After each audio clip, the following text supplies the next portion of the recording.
O Ministério Público Federal recorre ao Tribunal Regional Federal da 4ª Região para aumentar pena imposta ao ex-presidente Lula em processo envolvendo o apartamento triplex no litoral de São Paulo.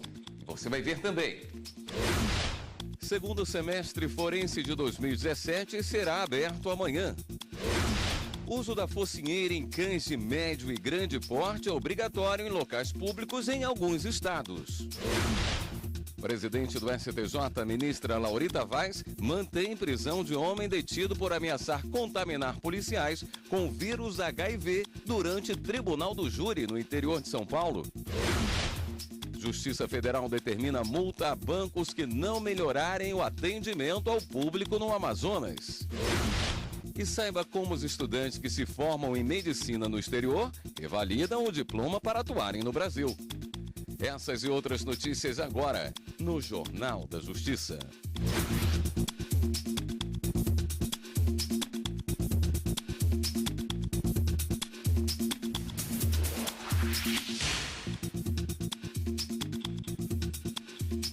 Boa noite. O Ministério Público Federal recorre de decisão que condenou o ex-presidente Luiz Inácio Lula da Silva, pedindo aumento da pena. A repórter Ana Paula Ergang tem mais informações. Boa noite, Ana Paula. Boa noite, William. Boa noite a todos. O ex-presidente Lula foi condenado pelo juiz Sérgio Moro a 9 anos e 6 meses de prisão pelos crimes de corrupção passiva e lavagem de dinheiro. O caso envolve um apartamento triplex no Guarujá que Lula teria recebido da construtora OAS em troca de favores políticos. O Ministério Público pede que a pena seja aumentada e que Lula também seja condenado por armazenar acervo da Presidência da República. Além disso, o Ministério Público pede que seja aumentado de 16 para 87 milhões de reais o valor que Lula terá que pagar para reparar os danos causados. William. Obrigado, Ana Paula. Uma sessão extraordinária na manhã desta terça-feira marca a retomada dos trabalhos no plenário do Supremo Tribunal Federal após um recesso. Entre os temas que devem ser julgados neste mês de agosto estão a obrigatoriedade do ensino religioso nas escolas públicas, o uso de amianto na construção civil e a proibição da venda de cigarro com sabores. Na sessão desta terça-feira, os ministros podem analisar a validade de uma lei do Rio de Janeiro que obriga os supermercados do estado a manterem pelo menos um empacotador em cada caixa para guardar as compras dos clientes.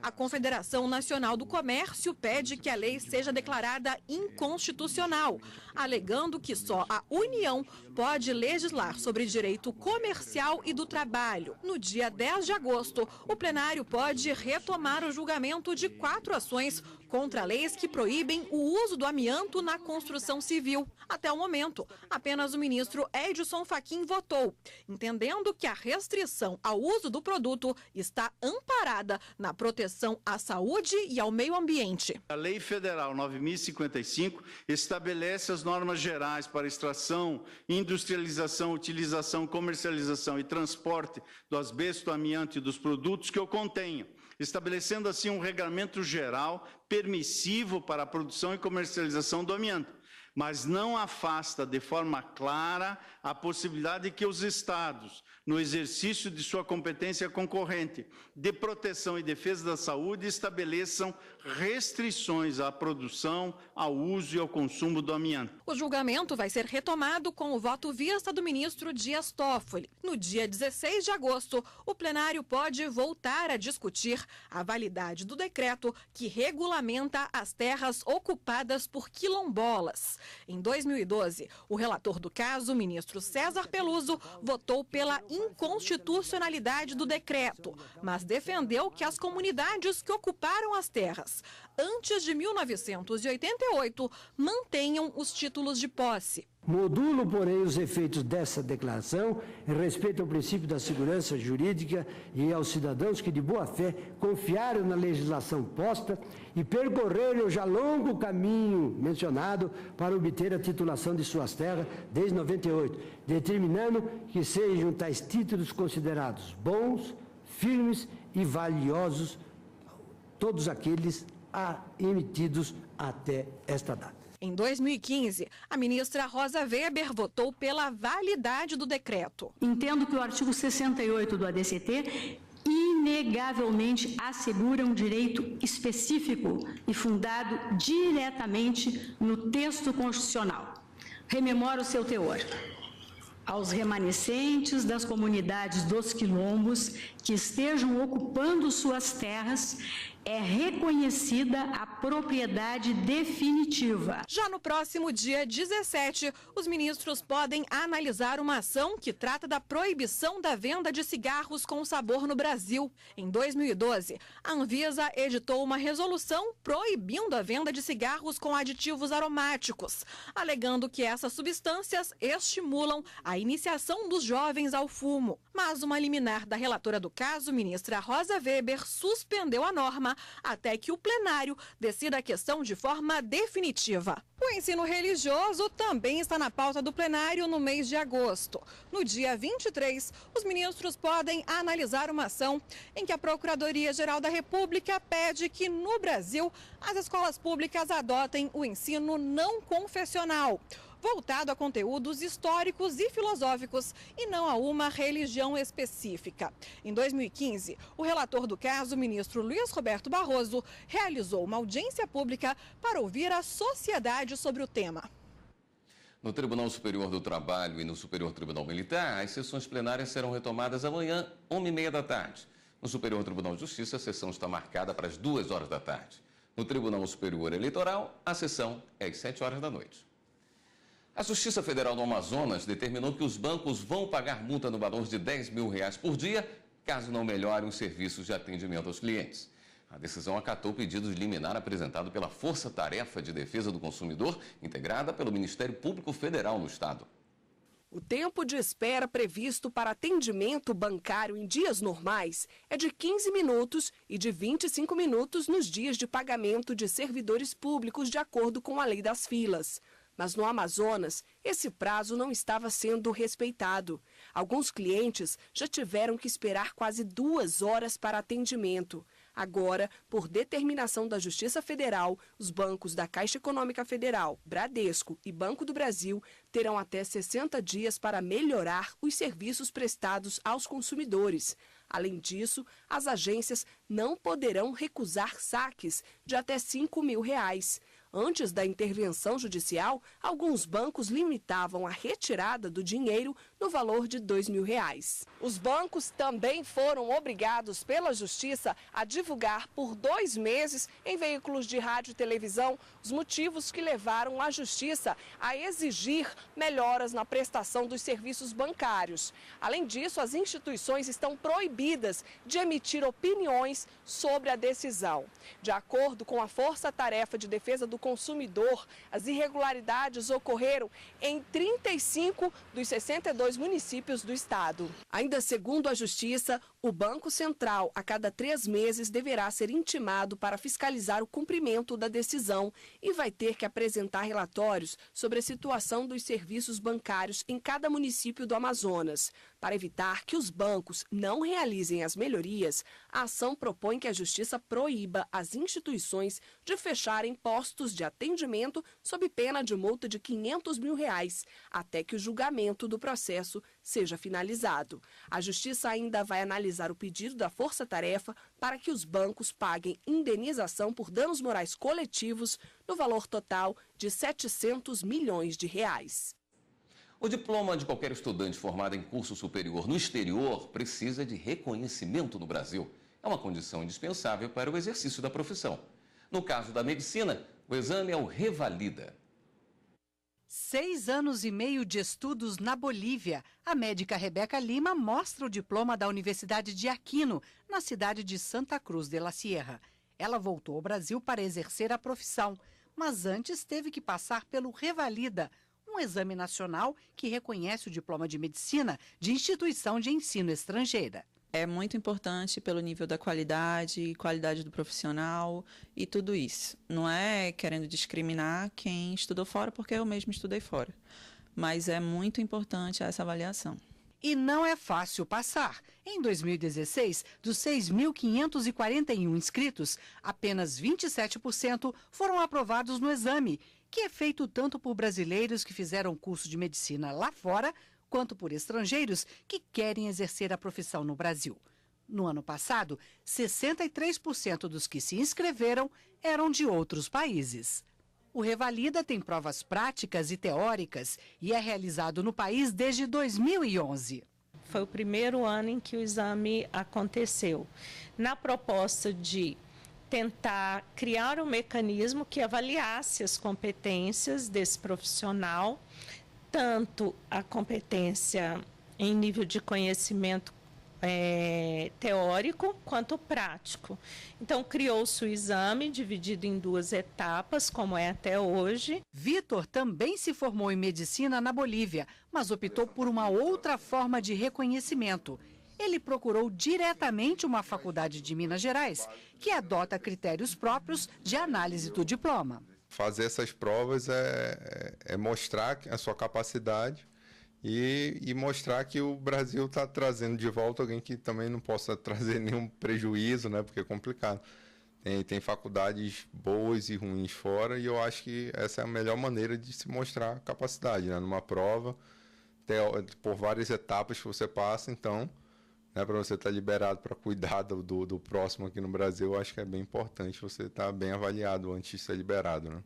O diploma de instituição estrangeira de qualquer curso superior precisa de reconhecimento aqui no Brasil. Sem isso, o diploma não tem validade, ou seja, a pessoa não pode exercer a profissão aqui no país. Se exercer a atividade sem um reconhecimento do diploma, o profissional está sujeito às punições previstas no Código Penal e na Lei das Contravenções Penais. A Lei das Contravenções Penais prevê detenção de 15 dias a 6 meses, caso a pessoa exerça ou divulga que exerce uma atividade profissional sem ser registrado nos órgãos competentes ou sem ter a formação exigida para aquilo. No Código Penal, a previsão de prisão é de 6 meses a 2 anos, e se essa atividade profissional tiver um fim remuneratório, ainda se paga multa sobre ela. Especificamente sobre medicina, sobre odontologia e tratando também da farmacêutica. O Revalida está com inscrições até a próxima sexta-feira, dia 4 de agosto. Elas devem ser feitas pela internet, portal.inep.gov.br. Você vai ver a seguir no Jornal da Justiça. Presidente do STJ, a ministra Laurita Vaz, mantém prisão de homem detido por ameaçar contaminar policiais com vírus HIV durante tribunal do júri no interior de São Paulo. A gente volta já já. A presidente do Superior Tribunal de Justiça, a ministra Laurita Vaz, manteve provisoriamente a prisão de um homem detido em flagrante por ter ameaçado contaminar agentes policiais com vírus HIV durante sessão do Tribunal do Júri em Santo André, São Paulo. Mais de 36 milhões de pessoas são portadoras de HIV em todo o planeta. O HIV não tem cura e já matou desde a década de 80 cerca de 35 milhões de pessoas. A Vicky é fundadora de uma ONG que cuida de pacientes soropositivos. Ela conhece de perto as dificuldades enfrentadas por eles. O medicamento é dado pela manhã, de 12 em 12 horas, né? E à noite. Alguns dos remédios têm efeitos colaterais, né? Então, a gente tem que tomar muito cuidado com as doenças metabólicas, né? Diabetes, principalmente, né? Então, a gente tem triglicerídeos altos aí. O HIV pode ser transmitido durante a relação sexual sem camisinha, de mãe infectada para filho durante a gestação, o parto ou a amamentação.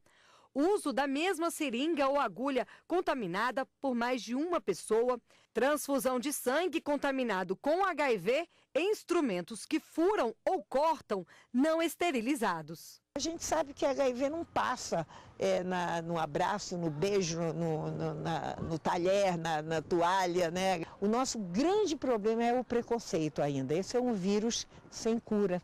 Contaminar ou ameaçar contaminar outra pessoa é considerado crime e o portador do vírus pode ser preso. Isso aconteceu com um detento em Santo André, em São Paulo. Ele havia sido levado ao Fórum da Cidade Paulista para participar de sessão no plenário do júri, quando apresentou comportamento agressivo contra servidores e outros presos e chegou a danificar equipamentos do local. Também tentou cuspir sangue nos policiais que foram informados que ele estava contaminado pelo HIV. O homem foi indiciado pelos crimes de perigo de contágio de doença grave, resistência e coação no curso do processo. Se a pessoa tentou, se for esse primeiro crime que é contra a saúde da pessoa, a pessoa vai responder a uma pena de 1 a 4 anos. Agora, se a pessoa ela cometeu o crime de lesão corporal, se ela chegar a transmitir a doença, ela vai responder pelo crime de lesão corporal, que prevê uma pena de 2 a 8 anos de reclusão, ou dependendo do caso concreto, pode responder por homicídio, a pena varia de 6 a 20 anos. A defesa pediu a revogação da prisão preventiva, alegando que não há laudo médico que confirme a doença. Mas a ministra Laurita Vaz ressaltou que o Tribunal de Justiça de São Paulo, ao analisar a ação, apontou que a prisão em flagrante, convertida em preventiva, está correta e fundamentada na garantia de ordem pública e na aplicação da lei penal. Ao negar a liminar em habeas corpus, a ministra ainda destacou que, segundo o Tribunal Paulista, o réu tem surtos constantes e já estava preso preventivamente por ter cometido crime doloso contra a vida. O Tribunal Superior do Trabalho reconheceu como natureza salarial as comissões recebidas por uma consultora financeira, pagas como participação nos lucros e resultados. A conclusão foi que a forma de pagamento usada tinha o objetivo de camuflar a natureza das verbas. A primeira instância e o Tribunal Regional do Trabalho da 2ª Região em São Paulo reconheceram a natureza salarial das comissões recebidas pela consultora. De acordo com o processo, a consultora tinha atuação voltada para o mercado financeiro e recebia remuneração variável em dólares conforme o desempenho mensal. E toda vez que o valor total do trabalho da profissional ultrapassava 13 mil dólares, a verba excedente era recebida por semestre como participação nos lucros e resultados, não incidindo sobre férias e 13º salário. Para o TRT, a parcela relativa à PLR era uma camuflagem de valor devido a título de comissões. 3 empresas do grupo financeiro recorreram contra essa decisão, mas o relator na primeira turma do Tribunal Superior do Trabalho, ministro Valmir Oliveira da Costa, não conheceu do recurso. Para o ministro, o acórdão regional demonstrou que a natureza das comissões é de caráter remuneratório. A decisão foi unânime. As empresas entraram com embargos de declaração que foram considerados protelatórios pela turma. Por isso, foi aplicada multa de 2% sobre o valor atualizado da causa, conforme determina o Código de Processo Civil. Na hora de passear com o cachorro, dependendo do porte e da raça do animal, alguns estados exigem o uso da focinheira. A medida é para evitar ataques, como que aconteceu a uma criança semana passada em São Paulo. O caso aconteceu no Parque Buenos Aires, na região central de São Paulo. Um menino de 11 anos que estava com a mãe foi atacado por um pitbull que se soltou da coleira enquanto passeava com o dono. Segundo a mãe do garoto, ele sofreu mordidas leves no peito. O dono do animal não prestou socorro. Desde 2003, é proibido no estado de São Paulo passear com cães da raça Pitbull, Rottweiler e Mastim napolitano, sem uso de focinheira e enforcador. A lei estadual prevê multa de 10 UFESPs, cerca de R$ 250, para quem for flagrado sem cumprir a regra, que pode ser dobrada em caso de reincidência. Além de São Paulo, Rio de Janeiro, Minas Gerais, Paraná, Santa Catarina, Rio Grande do Sul, Mato Grosso do Sul, Mato Grosso, Pernambuco, Rio Grande do Norte, Tocantins, Roraima, Acre e Distrito Federal possuem leis semelhantes que determinam o uso de focinheira para cães de médio e grande porte. Este veterinário explica que o uso de focinheira deve ser feito de acordo com o tamanho do animal, para não prejudicar a respiração e até a ingestão de água. Além disso, ele reforça que raças pequenas também podem atacar estranhos, já que o comportamento em público está ligado ao tratamento que o dono tem com o cachorro. A lei aborda que os animais de grande porte têm que estar fazendo uso da focinheira. A gente acredita, sim, que a maioria dos animais de grande porte tem maior poder de mordedura, mas isso não quer dizer que eles sejam mais agressivos do que algumas raças menores. Então, tem que ser utilizado o bom senso em algumas raças que não estão dentro das raças de grande porte, mas têm comportamento agressivo, da mesma forma que algumas raças que são grandes, mas a gente sabe que não tem esse comportamento, ou tem que ser avaliado também o indivíduo em específico, se ele tem histórico, se ele tem esse tipo de comportamento. Repórter Fernanda Porto tem mais informações sobre o assunto. Fernanda, boa noite. Boa noite, William. Boa noite a todos. Para falar um pouco mais sobre o âmbito jurídico dessa questão, eu converso agora com o advogado Rodrigo Justus. Boa noite. Falando um pouquinho sobre a lei, não existe uma lei federal que trate sobre o tema, mas a maioria dos estados tem o mesmo entendimento no quesito usar a focinheira para questão de segurança, não é isso? Isso, a maior parte dos estados ela estabelece que aqueles cães de guarda ou de ataque que possam ter comportamentos agressivos e sejam de grande porte, eles têm que estar sempre em ambientes públicos com coleira e fazer uso da focinheira. Então os estados praticamente acabaram fazendo legislações parecidas. Em relação a ataques, o que fazer? Qual que é o procedimento jurídico? Bem, todo ataque que gere ferimentos, ele de certa forma trata-se de uma lesão corporal, né? Culposa, vamos dizer assim, tendo em vista que não há intenção do dono do cachorro que seu cachorro ataque as pessoas. Então deve ser feito um boletim de ocorrência de forma a ser verificada a questão relacionada à culpa e à responsabilidade do proprietário do animal ou não frente àquele ataque. E ao desenrolar do processo, como que pode ser analisado, julgado a questão da penalidade, sanção? O que pode acontecer com uma pessoa que, por exemplo, estava com um cachorro, não estava respeitando a lei, no estado tinha a lei, não usou a focinheira, o que pode acontecer com ela? Se mostra que nesse caso pode ser constatada a negligência, ou seja, do ponto de vista da culpa penal são duas coisas. Primeiro, a previsibilidade, ou seja, aquele cão, aquela raça tem uma característica de agressividade, e o segundo questão é a ausência de cautela, ou seja, a ausência de cuidado por parte do dono, ou seja, se o dono não toma as providências que a lei exige, isso pode ser considerado um agravante para fins da condenação. Então, o proprietário do animal que não respeitar as regras, mesmo estabelecidas pelo Estado, ele pode ter a sua punição ampliada por conta disso. Ok, obrigada por sua participação aqui no Jornal da Justiça. E William, eu volto com você aí no estúdio. Obrigado pelos esclarecimentos, Fernanda. E no próximo bloco do Jornal da Justiça. O Tribunal Superior do Trabalho nega pedido de funcionária que estava grávida quando pediu demissão e queria ser reintegrada ao emprego. A gente volta em instantes.